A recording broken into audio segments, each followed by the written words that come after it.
का समय था। मैं अपने कमरे में सोया हुआ था। अचानक मुझे किसी के फ़ोन पर ज़ोर ज़ोर से बातें करने की आवाज़ सुनाई देने लगी। मैं उठकर ड्राइंग रूम में आया तो देखा मम्मी कान पर फ़ोन लगाकर किसी से बातें कर रही थी। अरे शालू, मुझे तो ना बहुत चिंता होती है जिम्मी की। वो क्या करेगा कॉलेज के बाद, कैसे घर की जिम्मेदारी उठाएगा। घर में ऐसे ही पैसों को लेकर दिक्कत चल रही है। अगर ये कुछ कर नहीं पाया तो कैसे होगा। अरे सुमन, तू कब से इस चीज के बारे में सोच सोच कर पागल हो रही है? तूने किसी से बात की? किसी अच्छे ज्योतिषी से बात कर कि तेरे घर की कंडीशन कैसे सुधर सकती है, जिम्मी का करियर का क्या भविष्य है। अब मैं ज्योतिषी ढूंढती फिरूं, यही काम बच गया ना मेरा।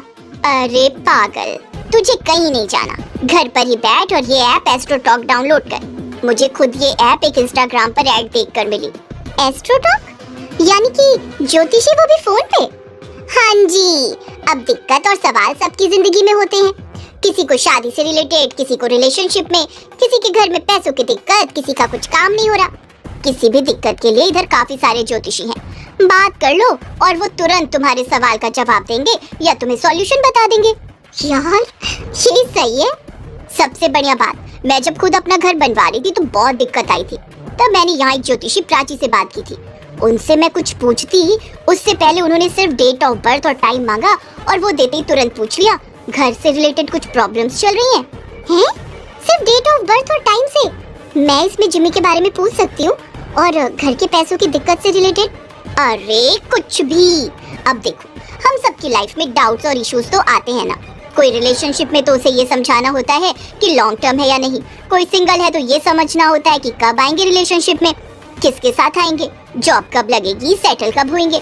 अच्छा, मैं एक काम कर देती हूँ, अपने एस्ट्रोटॉक ऐप का डाउनलोड लिंक डिस्क्रिप्शन में डाल देती हूँ। वहाँ से डाउनलोड कर लो और सबसे बेस्ट बात, पहली चैट फ्री मिल जाएगी मेरे लिंक से। शालू देख, ऐसा वैसा कोई कदम मत उठाना, मैं आ रही हूँ।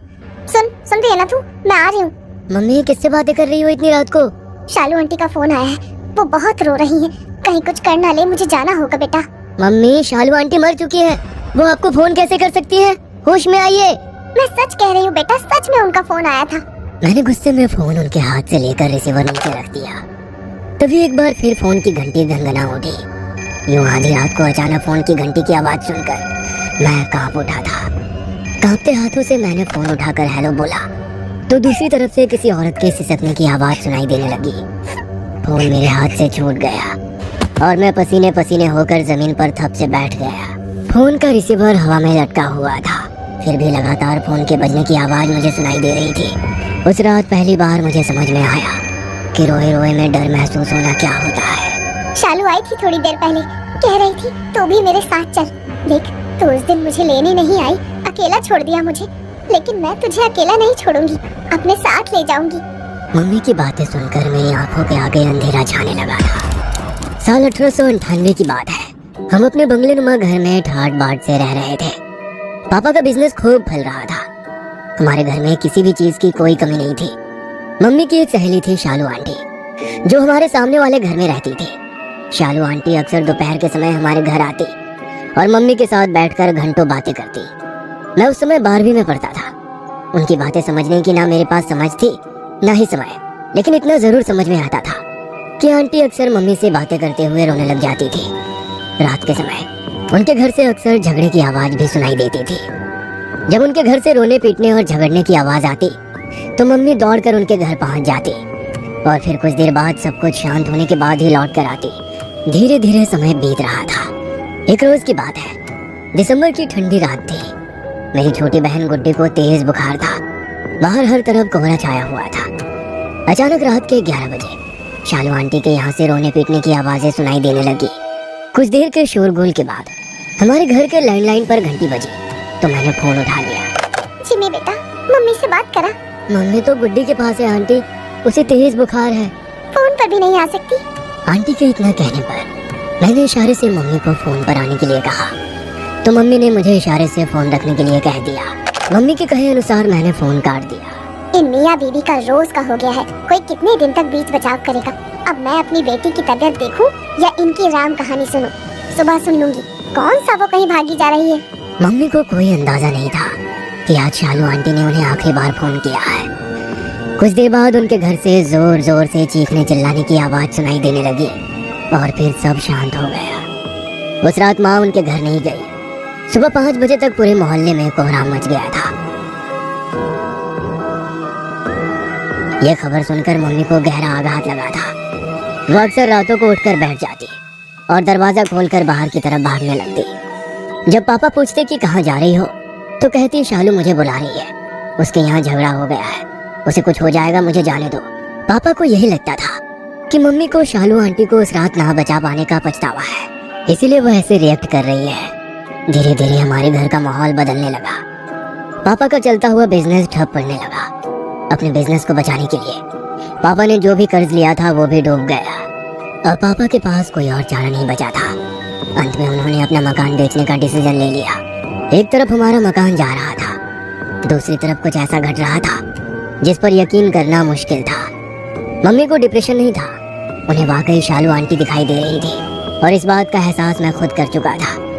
मैं पापा को मम्मी के बारे में बताकर टेंशन नहीं देना चाहता था, लेकिन अब चीजें नियंत्रण से बाहर हो रही थी। उस रोज मैंने पापा को सब कुछ सच बताने का निर्णय लिया। उसी शाम पापा घर आए तो उनके चेहरे पर खुशी झलक रही थी।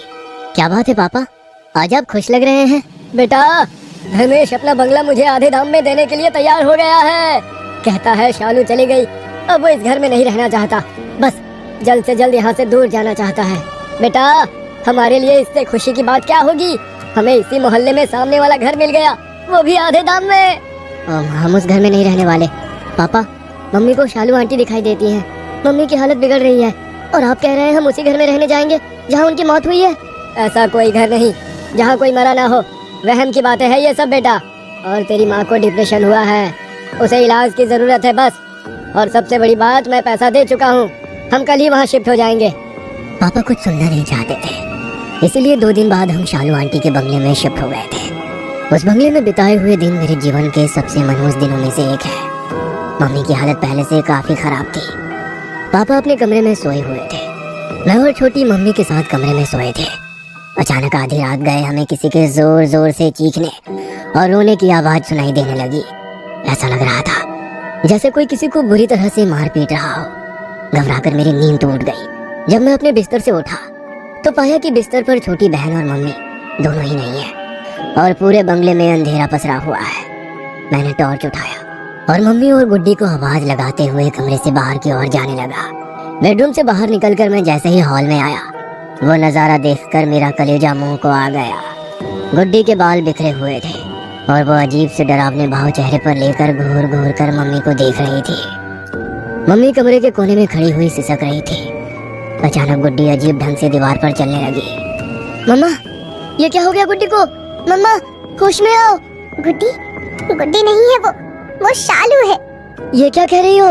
मेरे इतना कहते ही गुड्डी ने अजीब सी नजरों से मेरी तरफ देखा और जोर जोर से हंसने लगी। फिर वो भयानक तरीके से उल्टी होकर हाथ और पैरों पर चलते हुए मम्मी के पास आई और उनके कान में आकर फुसफुसाते हुए कहने लगी, तू चलना मेरे साथ, नहीं तो मैं गुड्डी को ले जाऊंगी।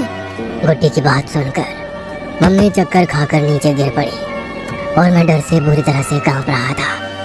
ये सब शोर शराबा सुनकर शायद पापा की भी आंख खुल गई थी और वो दूर खड़े हुए सब देख रहे थे। जैसे ही उन्होंने मम्मी को बेहोश होकर गिरते हुए देखा, वो दौड़ते हुए घर के मंदिर में गए और वहाँ से कपूर और गंगा जल उठाकर ले आए। पापा किसी समय में बजरंगबली की बहुत बड़ी भक्ति किया करते थे, इसलिए उन्हें कुछ उपाय पता था। पापा ने हनुमान चालीसा पढ़ते हुए कपूर जलाया और गंगा जल को कलश के चारों ओर 3 बार घुमाकर उस जल को गुड्डी के ऊपर छिड़क दिया। उसके बाद उन्होंने उस जल को पूरे घर में छिड़का और हॉल में वो कपूर जलता हुआ छोड़ दिया। पापा के उस उपाय को करने के कारण गुड्डी के ऊपर से शालू आंटी की आत्मा चली गई थी। गलती हो गई मुझसे, जो मैंने तुम लोगों की बातों को गंभीरता से नहीं लिया और इतनी बड़ी मुसीबत में अपने घर को फंसा दिया। अगर इस घर में हम ज्यादा दिन रहे तो कुछ भी अनहोनी हो सकती है।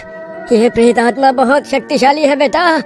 मैं अपने उपाय से कुछ देर के लिए तो उसे रोक सकता हूँ, लेकिन ये उपाय ज्यादा देर तक काम नहीं करेंगे। लेकिन पापा, वो बार बार मम्मी को अपने साथ ले जाने की बात कहती है, कहीं मम्मी को कुछ हो तो नहीं जाएगा ना? बेटा, मैं किसी ओझा से उपाय करवाता हूँ, कुछ नहीं होगा, तुम घबराओ मत। अगले दिन पापा एक ओझा के पास गए और ताबीज बनवाकर गुड्डी और मम्मी को पहना दिया। अगले कुछ दिन बहुत शांति से बीत गए। एक दिन रात के समय मैंने फिर से किसी की रोने की आवाज सुनी। मैं चौंक कर उठ बैठा और भागते हुए मम्मी के कमरे में पहुंच गया। उस समय पापा घर में नहीं थे। मम्मी अपने कमरे में आईने के सामने खड़ी होकर लाल रंग से कुछ लिख रही थी। मैं मम्मी के नजदीक पहुंचा तो देखा उनके हाथ की नस कटी हुई थी और वो अपने खून से शीशे पर लिख रही थी। काश तूने उस दिन मुझसे बात कर ली होती तो मैं जिंदा होती। मैंने आईने की ओर ध्यान से देखा। मम्मी के ठीक पीछे मुझे शालू आंटी का भयानक सफेद पड़ा हुआ चेहरा दिखाई पड़ा। मेरा दिमाग अब शून्य हो गया था। कुछ समझ में नहीं आ रहा था उस पल मैं क्या करूं।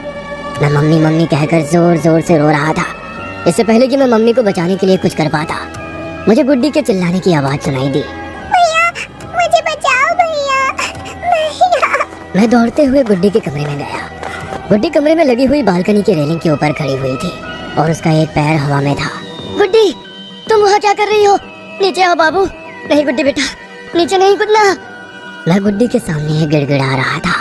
भैया मुझे बचा लो, मैं मरना नहीं चाहती भैया। गुड्डी को पकड़कर नीचे उतारने के लिए मैं उसके और नजदीक पहुंच गया। जैसे ही मैंने उसका हाथ पकड़ने की कोशिश की तो देखा वहाँ तो कोई था ही नहीं। गुड्डी, तू कहाँ गायब हो गई बेटा? गुड्डी। रात के सन्नाटे के अलावा बाहर और कुछ भी नजर नहीं आ रहा था। मैं वापस कमरे में आया तो देखा गुड्डी अपने बिस्तर पर आराम से सो रही थी। मैं भागते हुए वापस माँ के कमरे में पहुंचा, लेकिन तब तक देर हो चुकी थी। माँ जमीन पर मरी पड़ी थी और फर्श पर खून ही खून बिखरा हुआ था। लेकिन ये बात केवल मैं जानता था। उस रात माँ हमें छोड़कर चली गई। गुड्डी को गोद में लेकर मैं उसी समय वहां से निकलकर बाहर की ओर भागा।